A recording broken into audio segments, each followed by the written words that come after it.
¿Arriba? Ahí está. No. Ahí está.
Chicos, ¿qué ven ustedes los que están a través del Meet de la pantalla?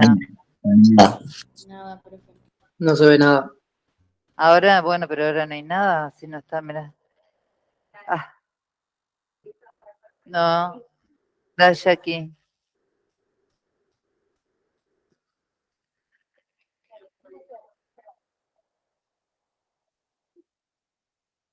En el fondo hay, y acá hay uno también adelante.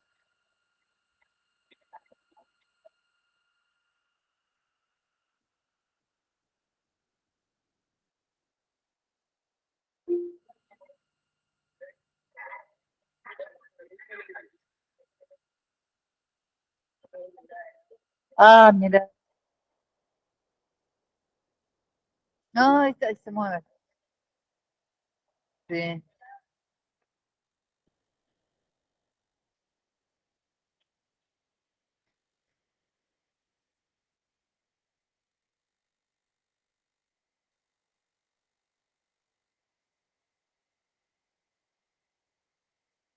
Ahora, chicos, ¿qué están viendo? Ahora sí se ve, profe. Bueno, ahora sí, Lisa.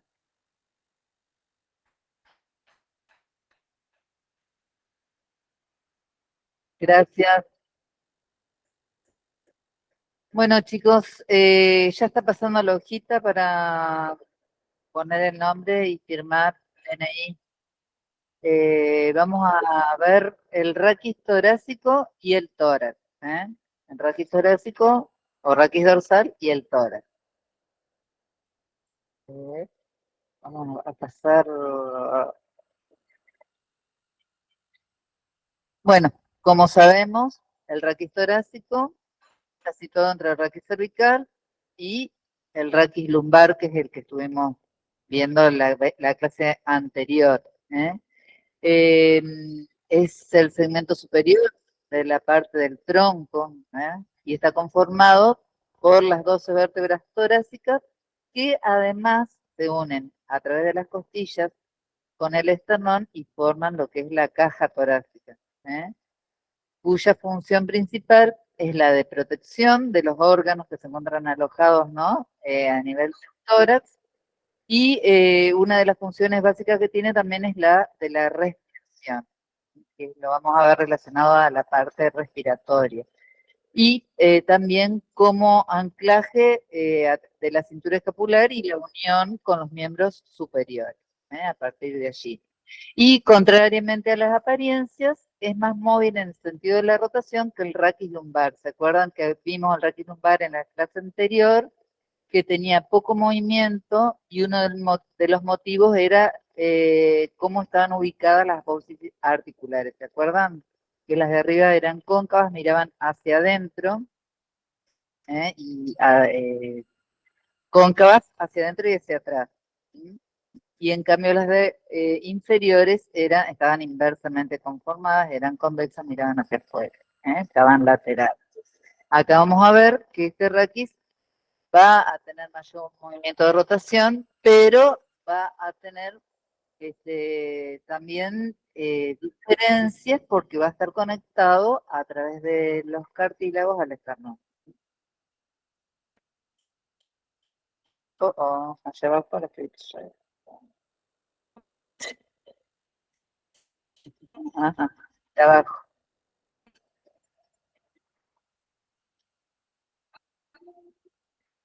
Sí, capaz que es así porque baja, pues no sé, porque estaba ayer, ¿no? Yo lo fui acomodando al... Bueno, vamos a ver entonces cómo está conformada una vértebra dorsal, a diferencia, o cómo la vamos a diferenciar de una vértebra lumbar o una vértebra cervical. ¿Qué características importantes recuerdan? El cuerpo, recuerden que era más cilíndrico, menos alargado, tenían los diámetros similares, transversales y anteroposterior, a diferencia del raquis lumbar, que era más alargado en forma de riñón, decimos que era reniforme. ¿Qué otra cosa, otra particularidad vemos? Justamente las carillas o las hemicarillas en las partes posterolaterales de las mesetas vertebrales que corresponden a las articulaciones con las costillas. ¿eh? Vamos a ver los pedículos, fíjense que eran las dos columnitas que unían el arco posterior o epifisario justamente al cuerpo de la vértebra. Vamos a ver también las apófisis articulares superiores y las inferiores, que ahí vemos, alcanzamos a ver un poco, y fíjense que son planas y que miran más bien hacia atrás y ligeramente hacia afuera. ¿eh? Fíjense qué diferencia hay con las apófisis articulares de las vértebras lumbares. Hay mucha diferencia. ¿sí? Luego tenemos las láminas, que son bastante altas, el agujero vertebral, y la apófisis espinosa, que es bien inclinada hacia abajo, es oblicua, hacia abajo y hacia atrás, y termina por un solo tubérculo en el extremo. También acá vamos a ver estas apófisis que parten de la unión de las láminas, los pedículos y las apófisis articulares, que son las apófisis transversas. Y en las apófisis transversas, fíjense que también tenemos una carilla articular que se articulaba con quién esa apófisis. Con la costilla también, con el tubérculo costal de la costilla. ¿eh? Por eso es que esas características son propias de esta vértebra. Pasamos.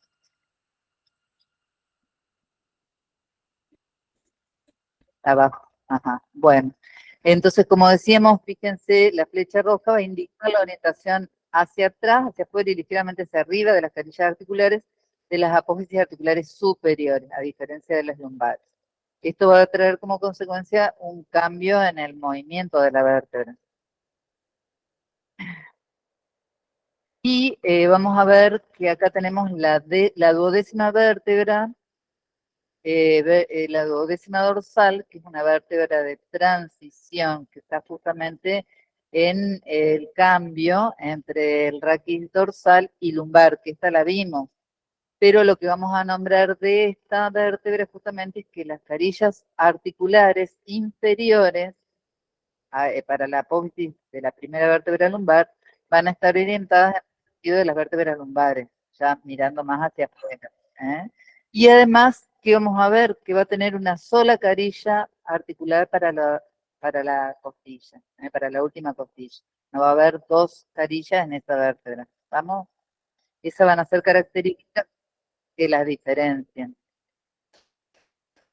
Bueno, en cuanto a planimetría, es igual que lo que pasaban en el raquis en conjunto en todos los niveles del raquis. Vamos a tener que, si el eje es sagital, el movimiento va a ser medio axilar sagital, plano sagital. El movimiento acá está dado al revés, que el eje ahí, mejor dicho, el eje transversal y el movimiento en el plano sagital. O sea, los movimientos van a ser de flexión y extensión. Acá tenemos el eje anterior-posterior y movimientos en el plano frontal, ¿sí? De inclinación lateral hacia la derecha, hacia la izquierda. Y en el eje longitudinal o axial vamos a tener movimientos en el plano transversal, que son movimientos de rotación. Acuérdense de que estuvimos viendo toda la musculatura en el raquilumbar y que no se mueve el raquilumbar independiente del dorsal, sino que cuando se mueve el raquilumbar, se mueve el raquidorsal. Entonces, los músculos que vamos a encontrar también son los que encontramos en el raquilumbar, lo vamos a encontrar en el raquis dorsal, en relación a esos movimientos. No sé qué más había. ¿Había algo más antes? Ah, no. Está. Sí, es eso nomás. Vamos a ver justamente esas características propias de la vértebra lumbar, que eran esas articulaciones que tenía la vértebra, dorsal, con las costillas. Por un lado, la articulación costovertebral, que es entre la cabeza costal y el disco intervertebral, y dos vértebras, la que está por arriba y la que está por abajo. Son hemicarillas, y la cabeza costal está entre dos costillas. Esto como si fuera un corte hecho en sentido transversal. Por este lado vemos el trabeculado óseo y ahí vemos la cabeza costal y acá vemos la tuberosidad costal. Y en el medio vemos los medios de unión, que son ligamentos. Acá del otro lado vamos a ver que en el cuerpo, ¿qué tipo de articulación tenemos en los cuerpos vertebrales? Género, anfiartrosis. Por lo tanto, acá vemos el disco intervertebral con el núcleo pulposo, el anillo fibroso, y acá vamos también a ver una serie de ligamentos o de medios de unión que se ubican entre estas articulaciones. ¿Se ven bien las dos articulaciones como están ubicadas? Bueno, ahora vamos a mirar a ver desde el lateral. Ahí está. ¿Dónde tenemos? Por un lado la costilla, para ubicarnos como en la costilla, un hueso aplanado y alargado, es plano porque tiene dos caras. La primera, recuerden que es diferente, que tiene una cara superior y una inferior. La segunda es intermedia y las otras tienen cara externa o lateral y medial. Fíjense cómo está formada la cabeza. Tienen dos superficies articulares separados por una cresta, un vértice, que es lo que va a contactar con el disco intervertebral.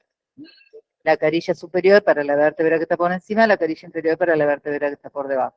Y la tuberosidad costal, que va a ser la que se va a articular con el tubérculo de la apófisis transversa.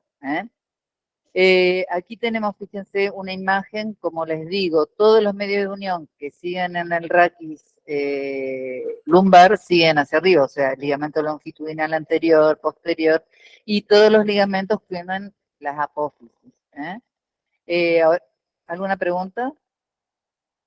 Entonces seguimos. Ahora lo que vamos a ver justamente son estas articulaciones particulares que son la costovertebral, que vamos a decir que es una doble artrodia. ¿Por qué es una doble artrodia? ¿Por qué? Porque se articulan dos vértebras con una costilla, ¿sí? Hay dos hemicarillas y la costilla. En cambio, la costotransversa va a ser una artrodia simple, ¿de acuerdo? Vamos a ver que la costovertebral tiene medios de unión, como es una artrodia, tienen cápsula, tienen sinovial, y esa cápsula va a estar reforzada por un ligamento radiado, que se dispersa o se irradia hacia la vértebra superior, el disco intervertebral y la vértebra inferior, y un ligamento interóseo que es profundo, corto y que une la cabeza de la costilla al disco intervertebral y que está en el medio. Es bien profundo. Y ese ligamento interóseo no va a estar ni en la primera, ni la undécima, ni en la duodécima articulación.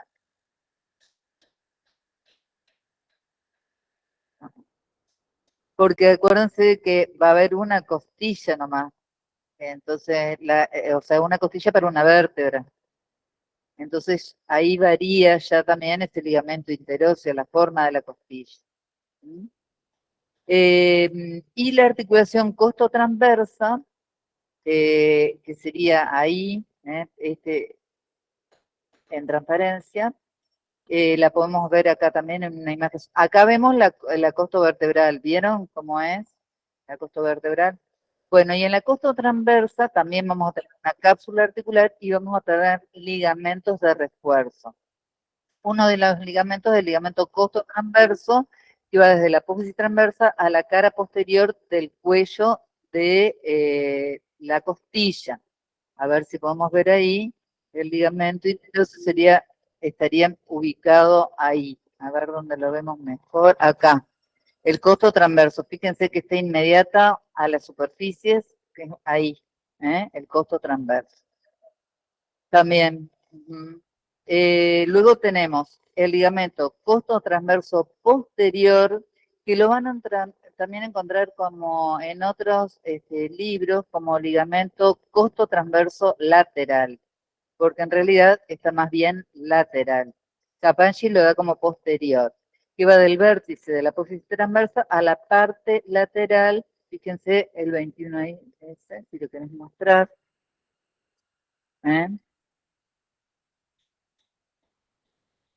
De la tuberosidad costal. Y luego tenemos el ligamento costo transverso superior, que va del borde inferior, es este, mira, del borde inferior de la apófisis transversa, de la vértebra que está por arriba, a el borde superior del cuello de la costilla que está por debajo. ¿Sí? ¿Estamos? Y también hay un ligamento costo transverso inferior que cubre por debajo la articulación. Esos son los medios de unión. No es algo tan complicado, ¿vieron? Bueno, y ahí tenemos una imagen donde encontramos varios ligamentos. Ven, acá está el costo transverso superior, acá está el ligamento intertransverso que pertenecía superior, inferior, interóseo y posterior o lateral. Serían los de la costo transversa. De la costo vertebral tenemos el interóseo y el radiado. ¿Sí? ¿Estamos? Bueno, seguimos. Entonces esto es para que repasen ahí todas las... Bueno, acá dijimos, Ah, dijimos, pero no vamos a ver volumen y eso porque lo vamos a dejar para que lo vean en... Yo supongo que lo van a ver en fisiología también, volúmenes, capacidades, complianza, todo eso lo van a ver en fisiología, lo mismo que el aparato laringio, que si bien está en Capanghi, lo van a ver seguramente en Anato 2 también, en el aparato laringio, y en fisiología también. Entonces eso lo vamos a recortar acá para seguir avanzando. Sí, lo vamos a ver ahora porque se relaciona con las intercostales. Bueno, el tórax, vamos a decir que el tórax es la pared musculoesquelética, es flexible. ¿Por qué decimos que es flexible? Por la presencia no solamente de todos estos elementos que vemos, sino de estos elementos que encontramos en la parte anterior, que son los cartílagos costales.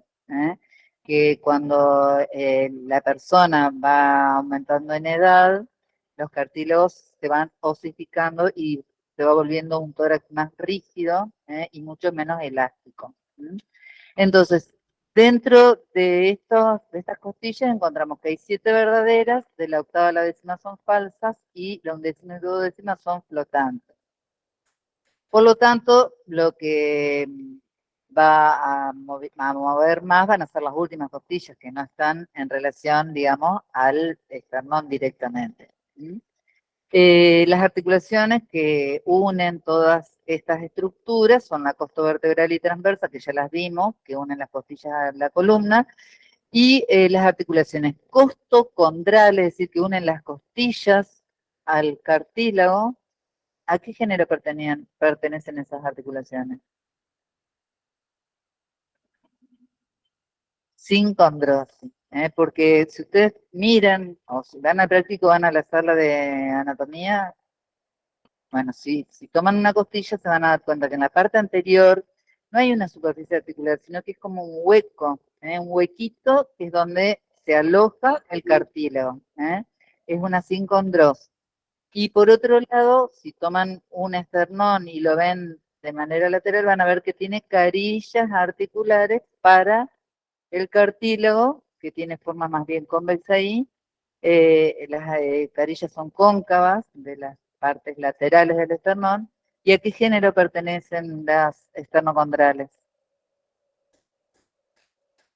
Chachán. ¿Eh? No.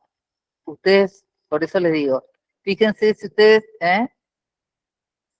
si ustedes toman una costilla, van a ver que la parte anterior se nota bien que es un huequito que no tiene una forma, sino que porque ahí va incrustado directamente el cartílago. Pero acá, en el esternón, ya tenemos una carilla articular. Acá las vamos a considerar como artrodias, a estas articulaciones. Esternocondrales, artrodias. Luego tenemos las intercontrales que están entre los cartílagos de las costillas falsas. Que volvemos al tema de la sincondrosis. Van a encontrarlo de diferentes formas también. En diferentes autores le van a dar diferentes interpretaciones. Algunos lo dan como artrodias inclusive, pero como artrodias, vamos a verlo como sincondrosis, más que nada. Bueno, acá tenemos, fíjense, todas las articulaciones, la condrocostal sincondrosis, la condroesternal, que dice trampa, ¿vieron? Les pregunté antes de mostrar. Y luego también tenemos articulaciones entre las diferentes partes del esternón, del manubrio con el cuerpo y con el apéndice sifoides, que lo vamos a tomar como anfiartrosis. Algunos a la inferior la dan como sincondrosis, que está bien, no le van a preguntar a nadie algo tan así, porque hay diferencias entre los diferentes autores. La vamos a tomar así, y si dicen que esta sincondrosis es aceptable porque también es válido. Pero las otras sí, la vamos a tomar así como está acá. Pasando. Bueno, eso es nada más otra vista de esta. Y vamos a entrar a la artrocinemática. Movimientos de la columna, entonces dijimos que tenemos movimientos por plano, sagital, frontal, horizontal, que es lo que estuvimos viendo, esto es un repasito, donde tenemos balanceos, y giros en el caso de la rotación, si hablamos de la osteocinemática, ¿no? ¿De acuerdo?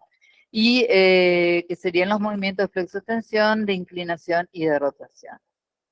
Y vamos a ver cómo se comporta el tórax en los diferentes movimientos que ya vimos, en el de flexión, en el de inclinación y en el de rotación.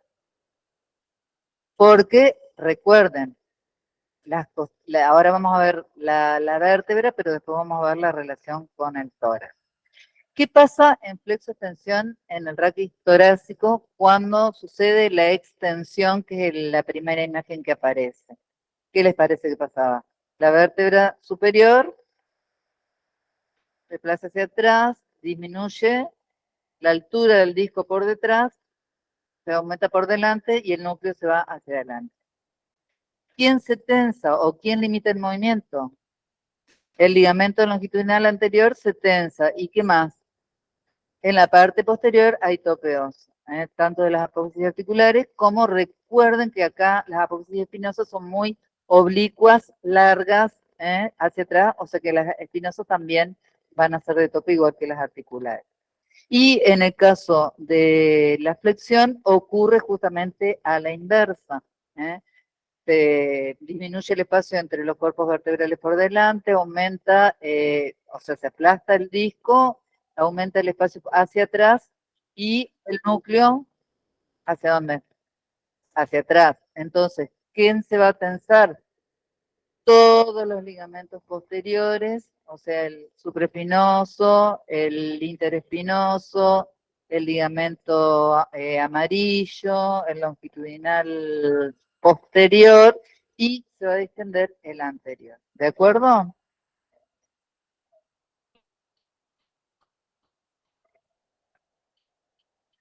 Y es duro y también el ligamento es mixto, digamos, porque tenés la tensión de los ligamentos anteriores y el tope óseo.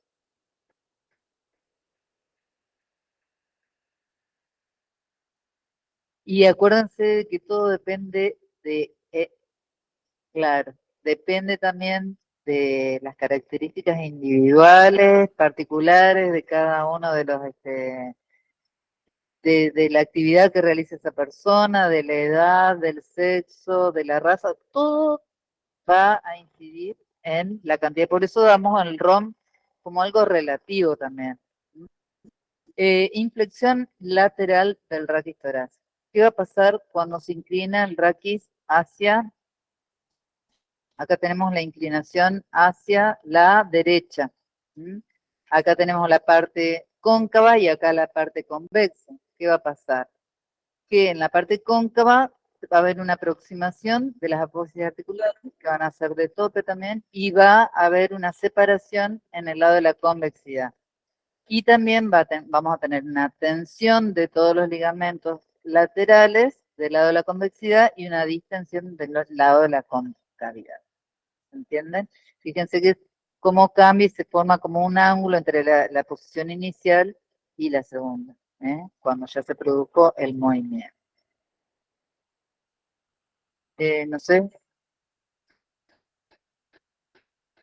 El tope óseo de las apófisis articulares del lado de la concavidad y el ligamento amarillo intertransverso del lado de la convexidad. ¿Estamos?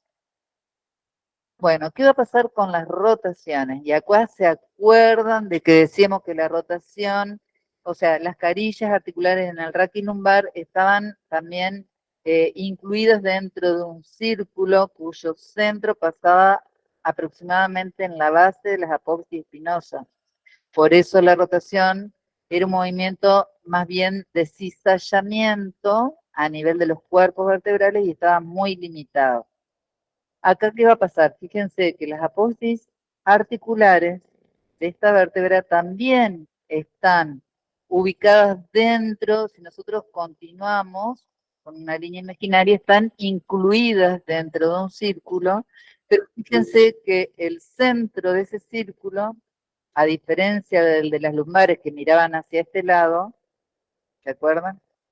Va a estar ubicado en el centro de la vértebra.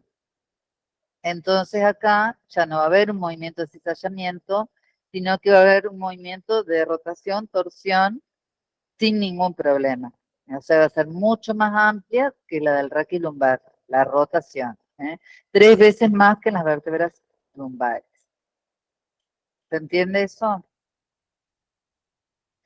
Claro, es el eje. Y acá, fíjense, en el centro del cuerpo vertebral. Claro, porque fíjense, si nosotros prolongamos, y acá tenemos, digamos, en la línea media, y al producirse la rotación, gira acá, se corre la apófisis espinosa.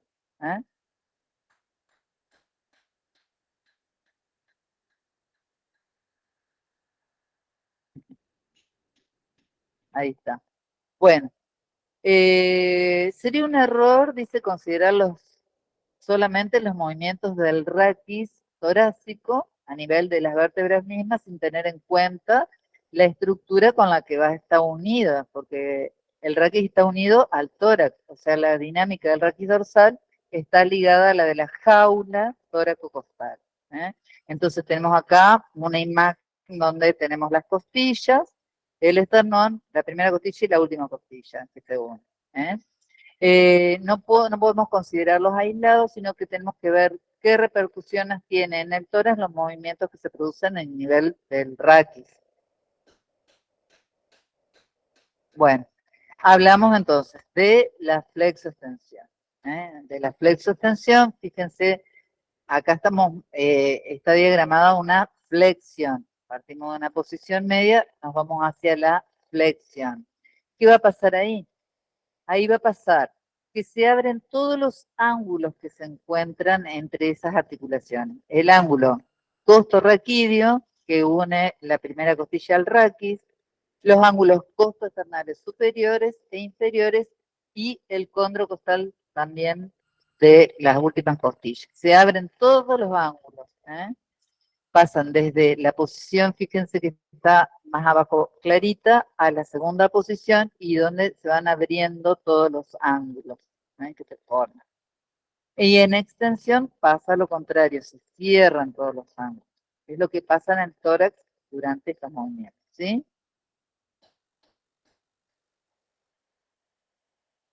Es nada más que pensarlo un poquito nomás y asociarlo, qué pasaría, ¿no? Bueno, y en la inflexión lateral es asimétrico, ¿no? En la inclinación lateral, en el lado de la convexidad raquídea, vamos a ver que el tórax se eleva, se expande, vamos a ver que los espacios intercostales se separan, y el ángulo condrocostal de la última costilla también se abre, se amplía todo del lado de la convexidad y todos esos espacios disminuyen. El tórax se retrae, desciende, disminuye el espacio intercostal y también se cierra el ángulo condrocostal. ¿Se entiende? Siempre del lado donde se expande se abren los ángulos y del otro se cierra. Bueno, en la rotación axial vamos a ver que cada segmento arrastra las costillas y las costillas al esternón, que está por delante también. Entonces vamos a ver que el deslizamiento de un par de costillas sobre el par subyacente está limitado por el esternón, el cual se articula en todas las costillas mediante los cartílagos costales. Acá tenemos adelante el esternón, ¿no es cierto? La rotación de una vértebra se acompaña de una deformación del par de costillas asociada a la misma gracias a la elasticidad costal. Se produce una deformación. Y sobre todo de los cartílagos costales. Los cartílagos costales que están hacia adelante se deforman y se produce el acompañamiento del raquis por el tórax. Ahora vamos. Sí, pasamos. Bueno, ¿qué es lo que pasa aquí? Fíjense que cuando rotamos hacia, en este caso, hacia la derecha, ¿qué va a pasar? Aumenta la concavidad del ángulo, la concavidad del lado hacia el que se rota. Y disminuye la concavidad de la parte anterior o condrocostal. En cambio, fíjense del lado hacia el lado opuesto a la rotación, disminuye la concavidad, aumenta, mejor dicho, y acá se acentúa. O sea, claro, es como que si se deforma, ahí. Hacerlo, pero fíjense que la parte de abajo es el par de costillas con el esternón en posición neutra, digamos, ¿no? Una vez que se produce el movimiento, entonces tenemos acentuación, vamos a repetirlo, de la concavidad costal en el lado de la rotación, o sea, hacia la derecha, en este caso, disminución de la concavidad costal del lado opuesto, o sea, acá se acentúa, acá disminuye. Es el opuesto justamente. Y acentuación de la concavidad condrocostal en el lado opuesto, fíjense cómo se va la flechita, y disminución del lado de la rotación. Se produce esa deformación que es todo gracias a la elasticidad de los cartílagos costales. Y el esternón ahí está sometido a fuerzas de cizallamiento, porque si un par de costillas tira más que el otro, está sometido a esas fuerzas de cizallamiento.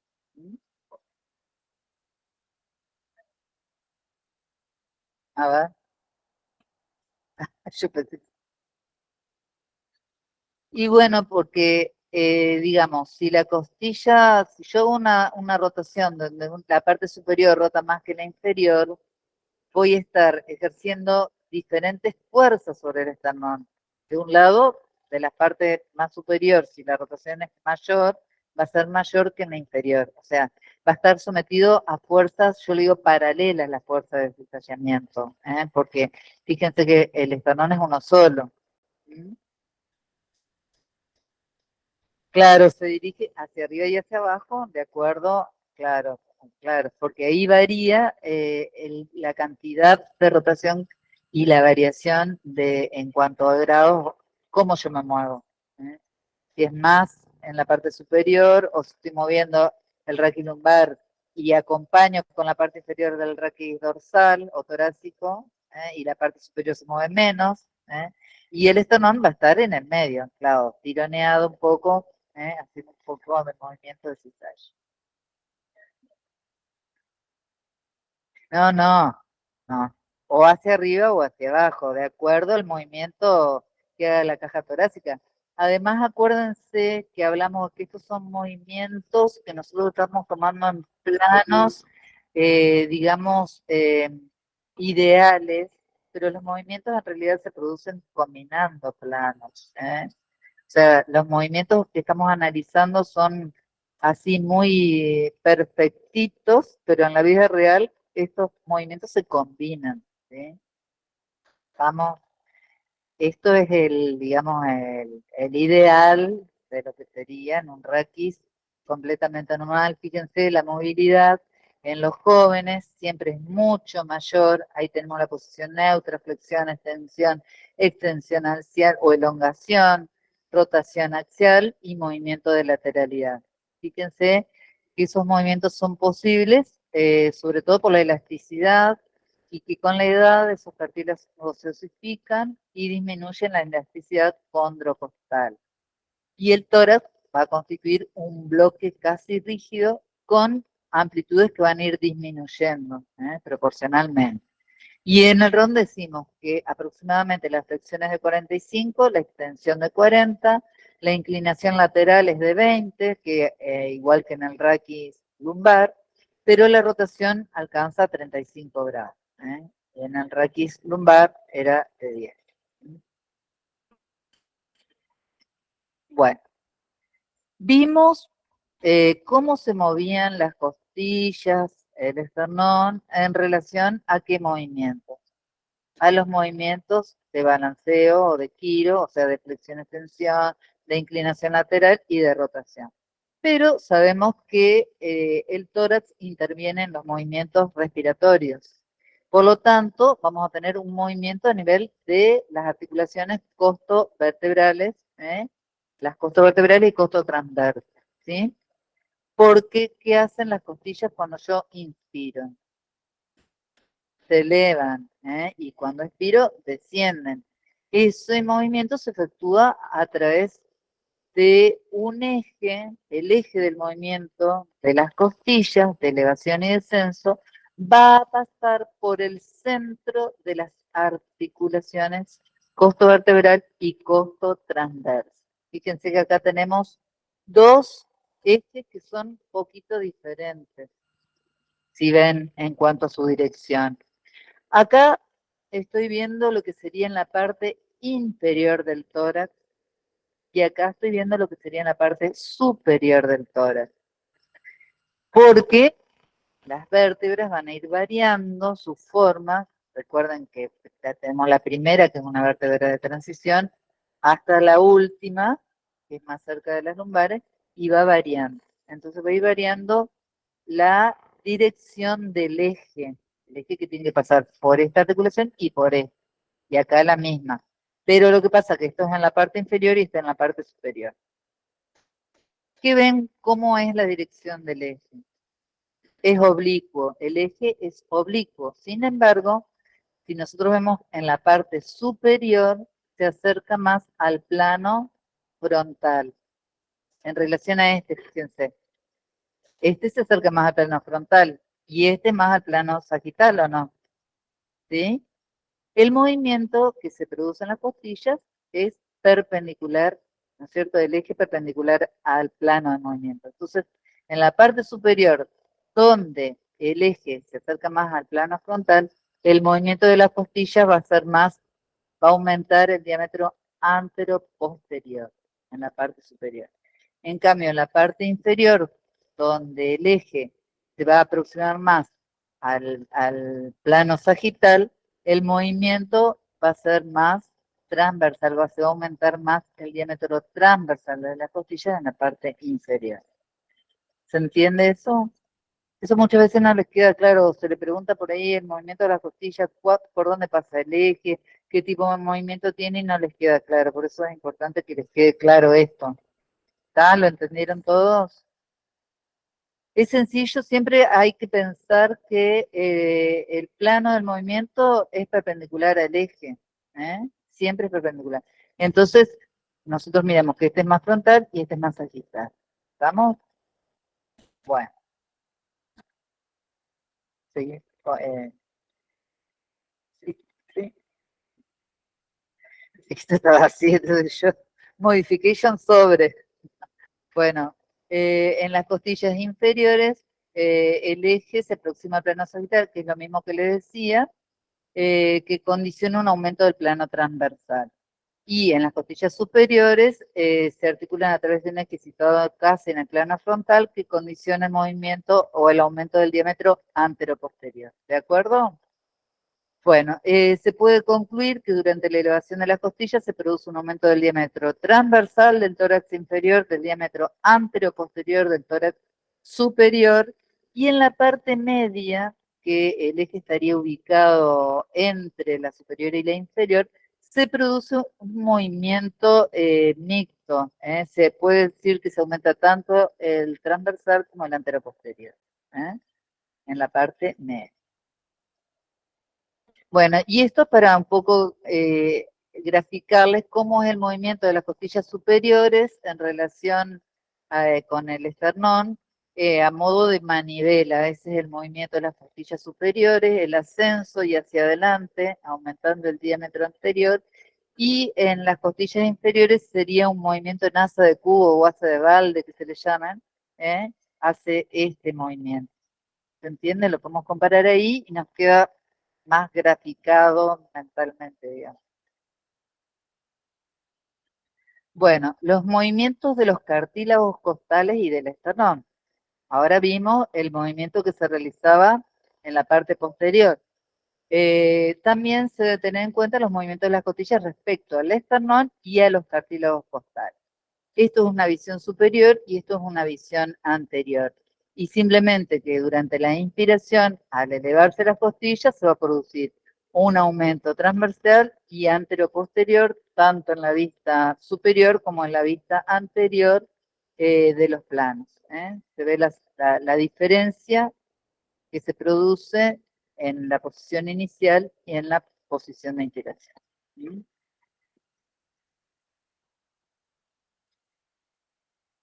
Bueno, y acá vemos, en inspiración, el esternón se eleva en inspiración. El cartílago costal, fíjense, acá tenemos el cartílago costal en la posición inicial y cómo queda en la segunda, se horizontaliza y hace como un movimiento angular de la primera posición a la segunda. Eh, y también el cartílago costal respecto al esternón también se mueve en la articulación condroesternal. Se realiza un movimiento.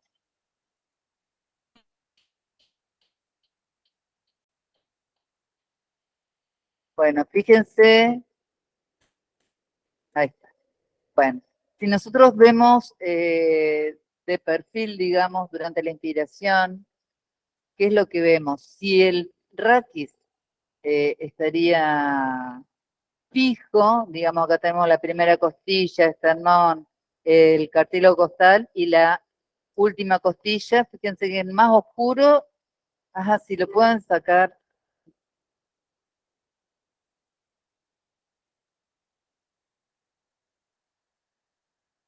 este, fíjense que el sombreado más oscuro es la posición inicial y el más claro es el movimiento que se produjo durante la inspiración. Entonces, ¿qué va a pasar? Que la primera costilla se eleva, fíjense que también se va a elevar el esternón, pero si nosotros tenemos en cuenta que el movimiento en la parte superior era mayor el aumento del diámetro antero-posterior, el esternón tampoco va a ascender de manera paralela. Fíjense que el esternón asciende aumentando la parte superior, se separa un poquito más. Entonces, si nosotros tenemos en cuenta la vertical, vamos a tener un aumento, ahí se va a abrir.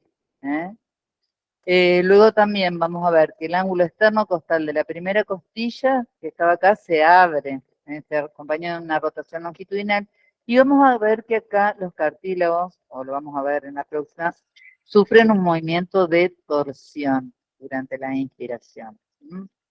Y la décima costilla, la vemos ahí abajo también, se eleva y aumenta también el ángulo en la parte inferior.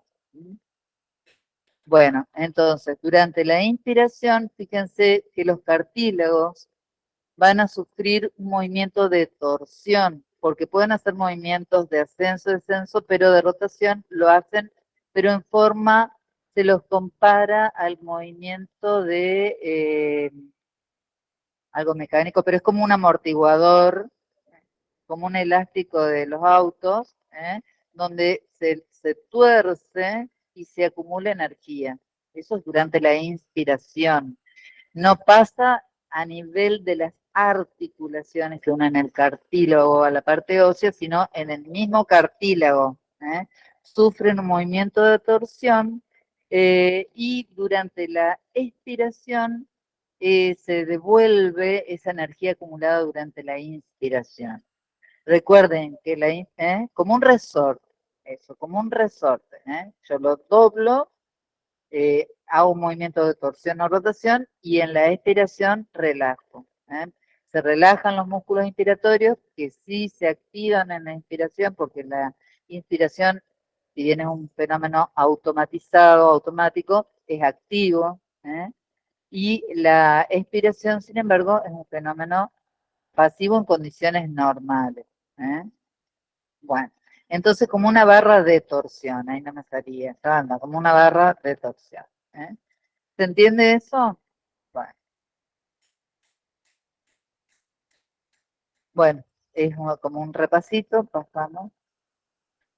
¿Y cómo podemos considerar al tórax, al movimiento torácico durante la respiración, como una palanca de tercer género de interpotencia, donde el pulcro estaría en la articulación costovertebral, la potencia estaría dada por los músculos respiratorios, y la resistencia estaría dada por el conjunto de la parte osteoarticular, osteocondroarticular del tórax anterior. Bueno, eso es lo que estuvimos viendo. Y miocinemática. Inspiración, expiración. Dejé el dibujito, me gustó de la profesora Niña, y pasó. Músculos de la respiración. Tenemos músculos tanto inspiradores como expiradores. Capaggi lo agrupa en 4 grupos. Los músculos del primer grupo, inspiradores, el principal músculo, ¿quién es? El diafragma, siempre el diafragma. Intercostales externos y elevadores de las costillas, o también lo van a encontrar como supracostales, que son pequeños músculos de la parte posterior. En el segundo grupo encontramos los músculos accesorios, el esternocleidomastoideo, escaleno, pectoral mayor, menor, serrato anterior, dorsal ancho, serrato posterior inferior, iliocostal, las fibras superiores. Y como expiradores tenemos como grupo más importante el intercostal interno. ¿Por qué será que es un solo músculo? Porque como dijimos, la expiración es más bien pasiva y no requiere de tanta fuerza para descender las costillas. Y en un cuarto grupo tenemos los abdominales, que son accesorios, iliocostal torácico, el mismo, pero sus fibras interiores, recuerdan que recorría toda la columna hasta el raquicervical, el longísimo o dorsal largo y el serrato posterior inferior y cuadrado lumbar, porque también, ¿se acuerdan que tomaba inserción en la última costilla? Al tomar punto fijo en la pelvis, desciende el último. Acá lo que varía es el punto fijo que toman los músculos. ¿Pasamos? Ahora lo vamos a... Bueno, también lo llama transverso o triangular, que es uno que está por detrás, que es un accesorio de la expiración. que no lo encontramos en estos grupos porque es un músculo aislado y es retroesternal, pero ya lo vamos a nombrar ahora. Entonces, en el primer grupo, el principal el diafragma, como ya dijimos, y bueno, intercostales externos, supracostales, y en el segundo grupo, los accesorios que tenemos acá, fíjense, el ECOM. ¿Por qué es accesorio? Tomando punto fijo en el raquis cervical y en el cráneo. Entonces elevan, donde se insertaba, las inserciones distales siempre tienen que estar frescas, externo, en el esternón, y claro, entonces lo llevan, lo traccionan hacia arriba. Lo mismo los pectorales, cuando toma punto en la cintura escapular y los miembros superiores abducidos, porque son aductores. Y el serrato también dorsal ancho, cuando toma punto fijo en los miembros superiores abducidos. Serrato menor, posterior superior, bueno, todos los que nombramos, y el iliocostal cuando toma punto fijo en las transversas cervicales. Entonces producen la inspiración en caso de, se da esto cuando, o sea, cuando hay alguna patología, se requiere, hay alguna obstrucción en la entrada de aire, entonces se requiere aumentar la fuerza para permitir que ese volumen entre e ingrese. Asma, todas las enfermedades restrictivas, obstructivas, y en condiciones normales cuando uno hace trabajar un poco más los accesorios. Cuando corres, cuando haces deporte, también empiezan a activarse todos los músculos accesorios. Y el tercer grupo, bueno, los intercostales externos, y el cuarto grupo, los espiradores, que, por ejemplo, los abdominales, vemos que están como accesorios, pero toman un importante papel igual en la respiración, porque ahora vamos a ver la acción que tiene de antagonismo sinergia con el diafragma. ¿Sí? Y los demás son los que ya nombramos, que están ubicados ahí también, para que ustedes los tengan en el grafiquito. Bueno, esto es un gráfico que explica la acción de los músculos intercostales. Teníamos los elevadores costales, que dijimos que era lo mismo que decir supracostales, que lo van a conocer como supracostales, los intercostales externos y los intercostales internos. Y vamos a ver que tienen direcciones oblicuas, el externo hacia abajo y hacia atrás, y el interno dirección opuesta, hacia arriba y hacia afuera. O sea, tiene una dirección justamente opuesta a los otros dos. Y vamos a ver que estos músculos tienen que ver con este paralelogramo, digamos, donde el músculo toma la dirección, el externo en este caso, de la diagonal mayor del paralelogramo. Sería la roja, sería el paralelogramo. Cuando se contrae este músculo, lo que va a hacer es producir un ascenso, y va a ubicarse en la segunda posición, que es la dibujada con negro. Por lo tanto, lo que va a hacer en la costilla es ascender la costilla. Y si asciende la costilla, ¿cuál es la acción? Inspirador. En cambio, el intercostal interno tiene la dirección de la diagonal menor del paralelogramo, y al contraerse lo que hace es llevarla hacia abajo, es decir, que lo que hace es lo contrario, es expirador, desciende la costilla. Eso es lo que explica el esquema de Amberger.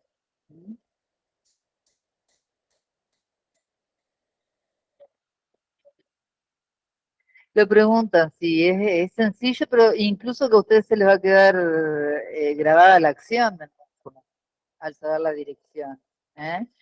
Bueno, eso es lo que estuvimos viendo.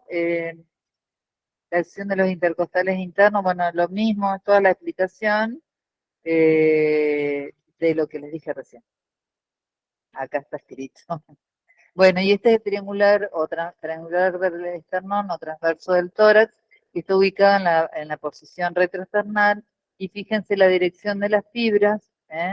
Por lo tanto, al contraerse, lo que va a producir es el descenso de las costillas, por eso se lo considera músculo expiratorio. Expirador. Bueno, llegamos al diafragma, que Por supuesto que esto tienen que repasarlo, porque vieron cuando vimos el diafragma pélvico también, dijimos que tenía orificios, que acá no están, pero hay que considerarlos, porque después en técnicas también van a considerar el diafragma con todos los orificios por donde pasa la aorta, la cama inferior, qué más, el esófago, ¿eh? Y tenemos que tener en cuenta eso. Pero acá lo vamos a ver desde el punto de vista de la mecánica respiratoria y vamos a recordar que estaba formado por un centro aponeurótico, que era el centro frénico, formado por 3 hojuelas, y a partir de ese centro se irradian todas las fibras musculares, que son las que se van a contraer y van a producir la elevación de las costillas. ¿eh? Fíjense todas las inserciones que tienen. Hacia atrás, ¿se acuerdan que tenían los pirares, izquierdo, derecho, y la arcada del solio y la arcada del cuadrado crural también forman parte de sus inserciones en la parte posterior. Y también rodean los orificios por donde pasan los diferentes elementos. Así que esto se los dejo para que no dejen de repasarlo. Bueno, y vamos a ver que por su mecanismo de acción, el diafragma toma punto fijo, desciende el centro frénico, toma punto fijo abajo, al descender el centro frénico aumenta el diámetro vertical. Al contraerse las fibras musculares, va a accionar las costillas inferiores y va a aumentar el diámetro transversal. Y como ascienden esas costillas, también van a ascender las superiores y va a aumentar el diámetro anteroposterior. Es un tabique músculo aponeurótico que se para y tiene mucha importancia, mucha fuerza, mucho todo. El diafragma es todo, es el músculo de la vida, el músculo de la respiración, y por lo tanto lo que hace es aumentar todos los diámetros del tórax. ¿Estamos? Bueno, cuando interviene, cuando estamos en inspiración forzada, intervienen todos los músculos accesorios. Bueno, la inspiración, como decíamos, es un fenómeno puramente pasivo de retorno del tórax sobre sí mismo por la simple elasticidad de los elementos osteocartilaginosos y el parénquima pulmonar. Por lo tanto, la energía necesaria para la inspiración es en realidad una restitución de la energía desarrollada en la inspiración por los músculos inspiradores almacenada a nivel de los elementos elásticos del tórax, como son los cartílagos costales y pulmón. La gravedad, fíjense que también interviene de manera importante para hacer que las costillas desciendan por su propio peso. O sea, va a ser más fácil respirar en posición de bipedestación o sentado que acostado. ¿Sí? Tenemos en cuenta la acción de la gravedad. Bueno, vamos a ver ahora la relación de antagonismo-sinergia con los abdominales. ¿Quieres?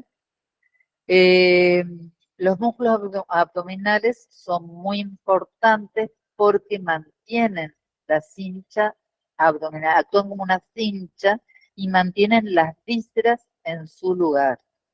Esto hace que cuando desciende el centro frénico, si bien se elongan los elementos del mediastino, pero al mantener las vísceras en su lugar, toma punto fijo en las vísceras, así puede, mediante la contracción de sus fibras, aumentar o elevar las costillas inferiores. Por eso son muy importantes los abdominales. Yo he visto, no sé si vos has visto, parálisis de, por ejemplo, de músculos abdominales, por ejemplo, algún traumatizado vertebral que afecte justamente ahí, o la cuestión es que si el abdomen, el diafragma, perdón, no puede tomar punto fijo en las vísceras, salen las vísceras hacia adelante y no tiene eficiencia como para poder tensionarse, no tiene fuerza el diafragma. Entonces se hace ineficiente. Es como una respiración paradojal. Por eso es importante la acción de los abdominales, que si bien son antagonistas, porque descienden las últimas costillas, se insertan ahí, son importantes porque mantienen y van alternando el tono con el diafragma y los músculos inspiradores. Esa es la sinergia que tienen. Dependen uno del otro. Bueno, y acordémonos que los músculos abdominales también son muy importantes e intervienen en este momento cuando yo estoy hablando, cuando tengo que toser, defecar o durante el parto. Los abdominales intervienen, tienen muchas funciones. Bueno, esto creo que es lo que expliqué todo. Y ahí es como actuarían como una cincha en la contracción de todos los músculos abdominales. Que en realidad también es como una variación de tono. Durante la inspiración aumenta el tono del diafragma, si nosotros vemos la raya en verde, y en expiración disminuye. En cambio, en la inspiración, el tono de los abdominales desciende y aumenta en expiración.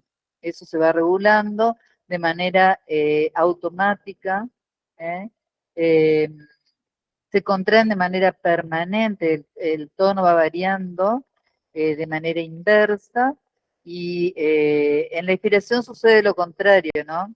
Eh, por eso el diafragma va a ascender y los abdominales van a actuar si es necesario, eh, digamos, con un tono más del adecuado, si no el tono ayuda, pero la expiración, acordémonos, que es pasiva. Bueno.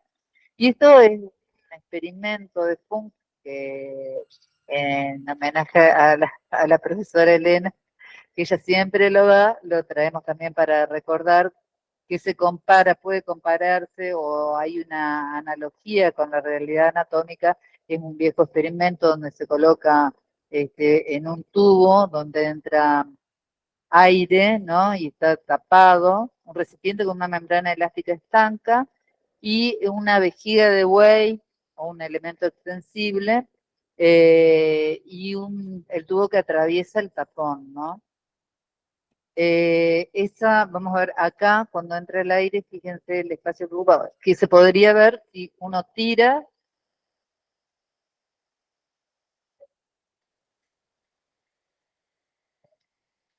¿Por qué? Porque entra aire, ocupa este espacio que yo traccioné hacia abajo, se crea una presión negativa por dentro, la presión atmosférica es mayor y hace que el aire entre y ocupe este espacio. Que sería así como se explica la inspiración y la expiración. Si yo suelto la parte inferior, el aire, como aumenta la presión interna, sale. Claro. ¿Entiende eso? Bueno, ¿eh? Y vamos a ver que también la mecánica ventilatoria va a variar según la edad y según el sexo. Por ejemplo, en la mujer, la respiración es principalmente costal superior. ¿eh? En el hombre es más bien mixta, costal superior e inferior, y en el niño es más bien abdominal, la respiración que tiene. Si uno observa, y fíjense que en el anciano aumentan en general la actitud cifótica, fíjense cómo disminuyen los espacios en la parte anterior, el tórax es más rígido, y convergen, bueno, las costillas, y disminuye la amplitud de los movimientos. ¿Vamos? Claro, es todo lo contrario. Bueno, y por último vamos a ver que el mecanismo de la tos, que es muy importante. La tos es un acto reflejo, desencadenado por zonas sensibles a nivel de la bifurcación de la tráquea. Eh, y bueno, es importante las vías, el neumogástrico juega un importante papel acá, y la tos es un acto reflejo y es lo que nos permite liberar a las vías respiratorias de cualquier partícula o cuerpo extraño. ¿Mm? El aire normalmente, ¿qué hace? Si nosotros tomamos aire por nariz, en general se humidifica, se limpia y entra sin ninguna partícula en suspensión. Pero si alguna de esas partículas pasa, ¿qué va a pasar? Se va a provocar o producir la tos en condiciones normales, por supuesto, ¿no? Y esa tos se va a producir mediante tres fases. En la primera fase voy a tener una inspiración profunda, antes cuando uno va a toser, hace, ¿no? Inspira profundamente, que es la parte, la denominada preparatoria, para que entre un volumen muy importante de aire, y luego en la segunda fase se ponen en tensión los músculos que cierran la glotis por una parte, que tiene que ver con el aparato laringio, y la contracción violenta de los intercostales y accesorios, principalmente los abdominales. Por eso uno cuando tiene mucha tos, después le duele la panza, si tiene los abdominales débiles, ¿eh? Porque los abdominales están interviniendo continuamente en la tos, ¿eh? Hacen esa segunda fase de puesta en tensión, y la tercera fase es la de expulsión, donde se produce una corriente brusca de aire que hace que se expulsen los cuerpos extraños, y se abre el orificio glótico, para que puedan escuchar. Y aquí terminamos, y hay que tener en cuenta que este mecanismo también es muy importante, y es el que está siempre protegiendo el árbol bronquial, aparato respiratorio. ¿Alguna pregunta? No lo vamos a dar porque lo van a dar en fisiología, eso es bien de fisiología, porque tienen que darlo después también con volúmenes, con bueno, tiene que ver con la pleura, entonces lo van a ver en otra materia, y sería flash. Vamos a ver esta parte que es más la mecánica simple, digamos, sin los agregados. Vamos a ver la artro y la mía, sí. La complianza es importante, pero la van a ver, eso lo ven en fisiología seguro, seguro. La van a ver más en detalle. Si ustedes saben esto, después la complianza va a ser más sencilla.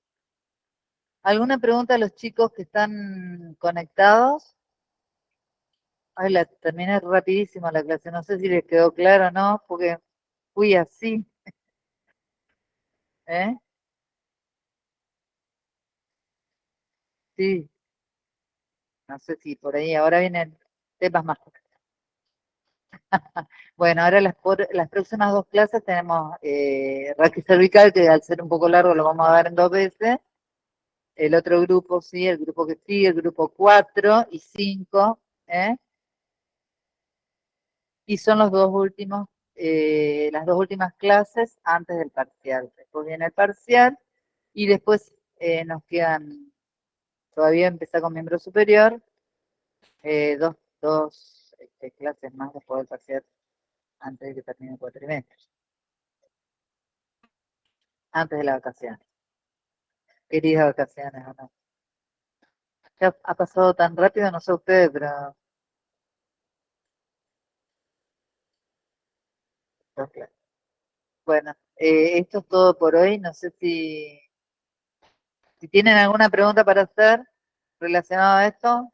Nada. Bueno, No, profe. gracias. Nos vemos en la próxima. Gracias, profe.